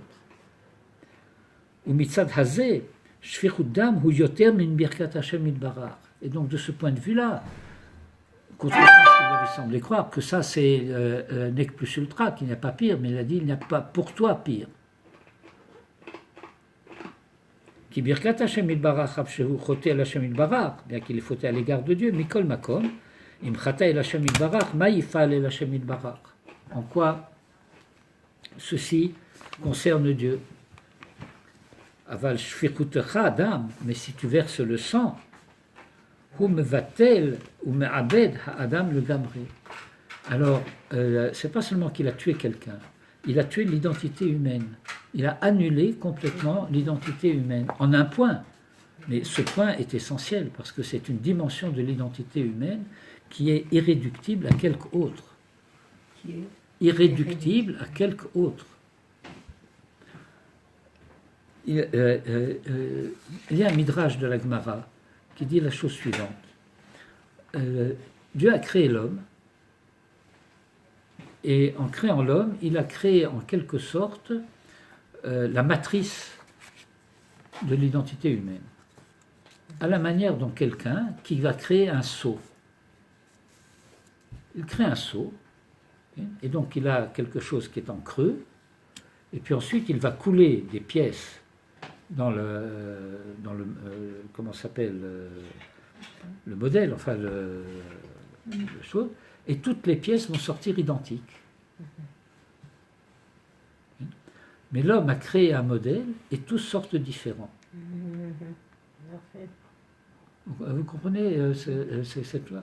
Ils appartiennent tous au même modèle. Ils appartiennent tous à la dimension de Tselem Elohim, Tselem Udmut. Mais en même temps, chacun n'est pas une pièce comme n'importe quelle autre pièce interchangeable et identique aux autres. Chacune est unique. Vous comprenez l'idée qui est là. Et celui qui a tué quelqu'un, eh bien, il a supprimé une dimension d'identité. Et c'est la raison pour laquelle le Midrash, à propos de Caïn, va dire non pas le sang de ton frère, mais les sangs de ton frère, parce que c'est toute la lignée qui a été assassinée. Toute la et les lignées qui seraient issues de lui. La reine, ou le char, shfichut dam nechshav shepa'al yoter kilkul min hakol kasher haya me'abed ha'adam, ou le char, bemilat me'od nirmaz shfichut damim, shu chote me'od kasher me'abed ha'adam le gamre, ve'haven elu devarim. On comprend bien ces choses-là. Donc je veux simplement récapituler un petit peu ces deux enseignements. C'est le fait que on voit que la différence entre les deux enseignements ne concerne que le début. Lorsqu'on dit Ra'im v'chataim, nous avons vu que Rashi a fait son choix.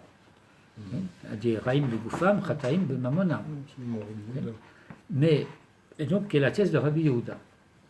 La difficulté que le Maharal relève, c'est que, du point de vue de la gradation, ça semble problématique. Parce que ça voudrait dire que Chet begufam serait moins important, moins grave que Chet bemamonam. Alors voilà ce que Rabbi Yehuda veut dire de ce point de vue-là. Le Chet begufam ne les concerne qu'eux-mêmes. Alors, du point de vue de la personne de celui qui a fait cette faute, c'est beaucoup plus grave qu'un acte qui ne concernerait pas sa personne, mais qui ne serait qu'une faute dans les actes. Mais étant donné que la faute dans les actes met en jeu la société, alors cela met en jeu autrui. Et donc, vis-à-vis de la relation à autrui, c'est beaucoup plus grave la faute de l'argent que la faute personnelle. Vous voyez, ce que le modèle qui a été pris dans le verset, c'est que Yosef dit « Je ne peux pas faire ce mal ». C'est quoi ce mal? eh bien, ce mal, c'est Gilou Yarayot. Et nous apprenons par ailleurs que Gilou Yarayot, c'est Ben Adam le Hatzmo. Okay? Et donc, dans cette perspective, où Gilou Yarayot, c'est Ben Adam le Hatzmo, c'est extrêmement grave par rapport à la personne qui commet cette faute, parce que cela détruit l'humanité de l'homme en lui. Mais Shfichut Damim, c'est non seulement que ça détruit l'identité humaine en lui, mais ça détruit aussi l'identité de l'autre. Yosef a dit Ani lo yachol lachtor le Hashem. Non, alors il dit Ech ese et hara hagedola hazot. Ah, attendez. Ah, pardon. Et on a cité la fin du verset. Il dit c'est qu'en faisant ce grand mal, eh bien, je commets aussi une faute à l'égard de Dieu. Mais ce qui est premier, et dans la citation de Rabbi Yehuda, c'est Ech ese et hara hagedola. La Beraïta, qui va citer les choses à l'envers, ne va citer que la fin du verset. Chatati l'Elohim. Et cela veut dire que la perspective, tout se passe comme si la perspective de la Beraïta, qui met d'abord le mammon et puis ensuite le gouffre, de cette, semble indiquer que la gradation vient ici du fait que cette faute du mammon va impliquer, cette faute du gouffre va impliquer aussi une faute à l'égard de Dieu. Mais, comment dirais-je, c'est indirect, si j'ose dire. Je n'ai pas compris ça. Le verset a dit... Pourquoi tu parles de mammon? Non, c'était un lapsus. C'est une erreur. Non, il y a eu une erreur. Non, c'était le gouffre. Non, voilà. La Beraïta dit que Ra'im, c'est Bemamonam, le Chataïm, Begoufam, qui est l'inverse de ce que dit Rabbi Yehuda. Rabbi Yehuda a dit Ra'im, Begoufam, Dirtiv, c'est Joseph qui dit comment ferais-je ce grand mal, et donc c'est d'abord quelque chose qui est mal en soi et qui implique de surcroît, si j'ose dire, une faute à l'égard de Dieu. Mais en soi, l'acte en lui-même est mauvais. Et comment pourrais-je commettre un acte mauvais de cette sorte? La Beraïta, quand elle va dire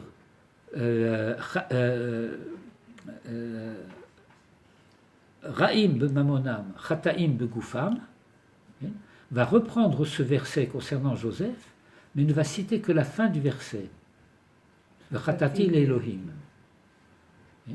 Alors j'expliquais qu'en passant sous silence le début du verset, la Beraïta semble impliquer ce fait que la faute commise à l'égard de Dieu en ayant fait ce mal qui est dit au début du verset est plus grave que la conduite en elle-même. Alors, j'essaie d'expliquer un tout petit peu plus, mais c'est pour expliquer maintenant, moi, en ce qui me concerne, j'avais fini. C'est pour justifier le dépassement d'horaire. Vous savez, la sécurité sociale, le remboursement, enfin bref. Et donc, voilà, ce qu'on apprend, c'est que toute faute, quelle qu'elle soit, comporte deux fautes. La faute telle qu'elle a été commise, et la faute commise à l'égard de Dieu en tant que désobéissance de son commandement positif ou négatif. Et puis, vous comprenez ce que je viens de dire.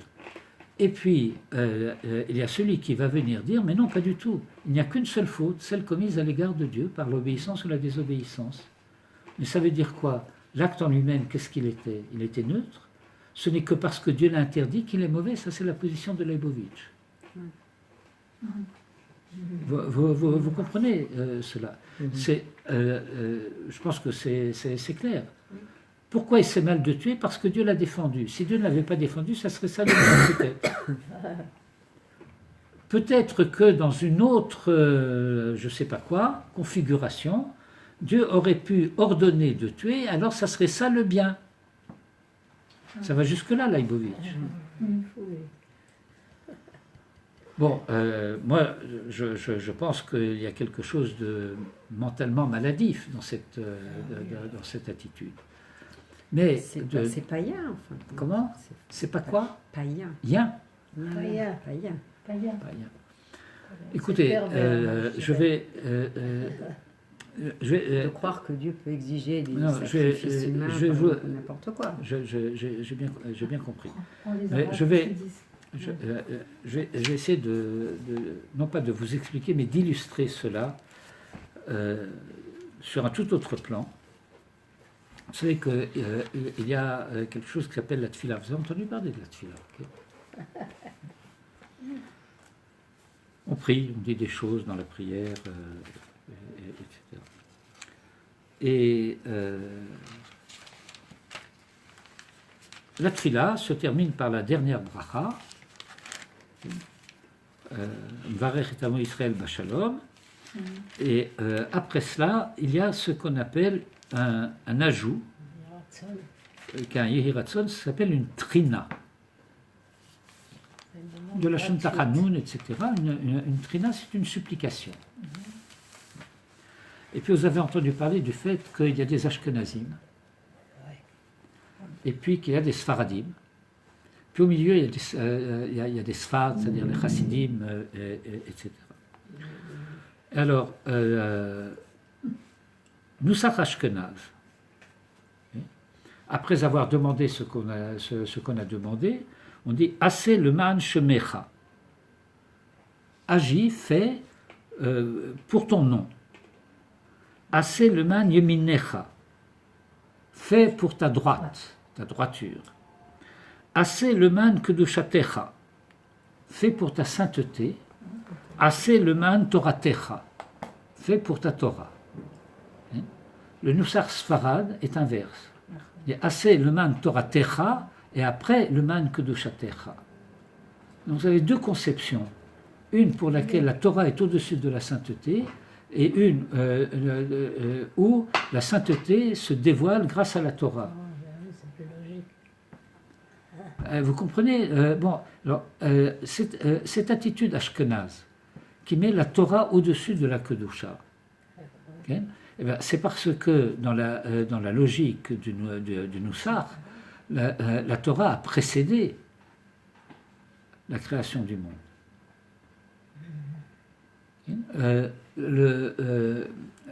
La sainteté de Dieu qui se dévoile dans le monde, okay, eh bien, c'est un monde qui a été, comment dirais-je, plus que façonné, conçu au niveau de la Torah. Okay, donc la Torah est première. Mais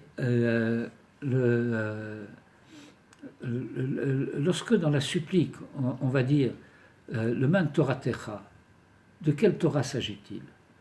Oui. Est-ce qu'il s'agit de la Torah qui est investie dans l'histoire, ou est-ce qu'il s'agit de la Torah théorique d'avant le monde? Les thèses se défendent, c'est pas que une est fausse et l'autre est juste. Lorsqu'on dit Merba Kanfota Haaretz dans la Tfila, ça c'est le Nusach Ashkenaz. Et pour le Nusach Ashkenaz, c'est sûr que c'est pas l'Ouganda. Rassemble-nous des quatre coins du monde. Oui, bon, on est resté là, oui. Alors pourquoi le Nusach Sfarad rajoute le Artsecha? Ça va de soi. Mais comme on dit en français, ce proverbe, ça va sans dire, mais ça va encore mieux en le disant. Ça, c'est préciser les Parce choses. qu'eux, ils sont avec Ishmaël, et Ishmaël, c'est Ça, sur la Haaretz que ça porte.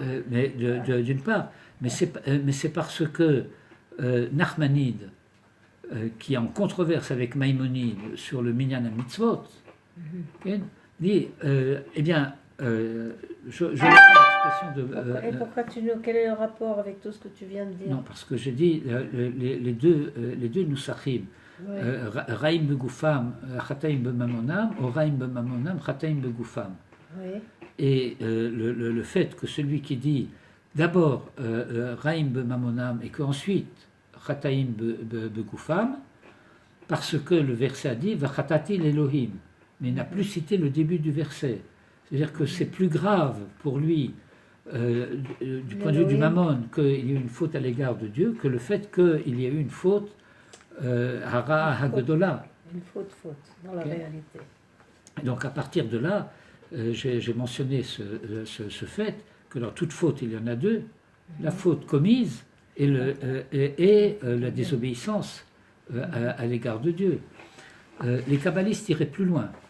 Les kabbalistes vous diraient, il y a plus grave encore, c'est que étant donné que la possibilité de faire la faute vient du fait que Dieu m'a créé libre, alors en faisant la faute, je l'associe à ma conduite. J'en fais mon complice. Mais c'est une gradation supérieure. Et alors, ce que j'expliquais, c'est que Maïmonide et Nachmanide, qui sont en controverse dans certaines mitzvot, alors je vais le formuler à la manière dont Manitou le disait. Et à propos de Kedoshim Tihyu, que Maïmonide dit ça c'est mitzvah kolelet, on ne la compte pas, et que Nachmanide dit non, c'est une mitzvah particulière et on la compte. Manitou expliquait cela, commentait cela plus exactement de la manière suivante. Nachmanide s'adresse à Maïmonide qui le précède et lui dit en quelque sorte, bon, tu sais bien, en vérité, tu as raison, mais tu connais les Juifs. Si on ne leur dit pas que c'est une mitzvah, eh ben, ils ne le feront pas. Et par conséquent, il faut leur dire que c'est une mitzvah. Et Manitou expliquait, la position de Maïmonide est une position extrêmement élitiste. Ouais. C'est une position où Maïmonide considère la personne humaine extrêmement haut, à un niveau idéal, peut-être même plus qu'idéal. Et Nachmanide lui dit, oui, en principe, mais compte tenu de la réalité, et la Torah connaît la réalité, et par conséquent, voilà. Tov. Ça va, Claire. merci.